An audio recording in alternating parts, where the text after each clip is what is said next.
Number 11 on my fantasy playlist, January 10th, 2016, up 5 from number 16. Panic at the Disco with Victorious. Love the chanting in the record. Kind of reminds me a little bit of Saturday by Bay City Rollers back in 1975. It's got that sort of cheerleading chant in this record. Victorious, a run for the races, big time.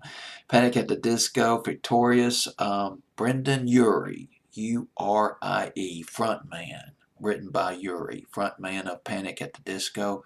Hope I pronounced his last name correctly. Urie, I believe is how you pronounce it. He was not great as an athlete. He was not the first one to be picked for a team. Sometimes probably picked last. But for lack of skill, he made it up for passion and intensity. I love this quote by him. It was something like, "Give him hell for a little piece of heaven."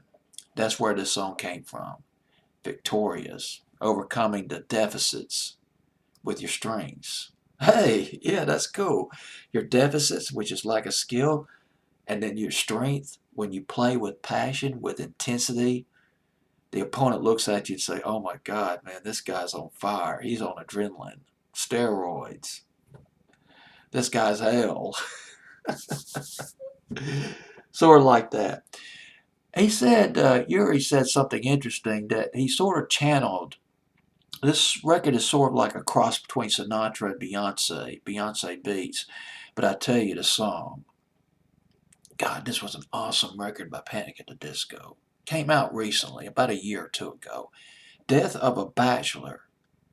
That is very, well, I don't want to say Rat Pack, but he channels Sinatra. This sounds like it's an updated version of a 40s or 50s Frank Sinatra record. It's just absolute killer. Love the retroness of that song. Death of a Bachelor by Panic at the Disco. Now he really did. Well, Frank Sinatra was one of his major influences. Well, Panic at the Disco with Victorious at number 11 on my fantasy playlist, January 10th, 2016.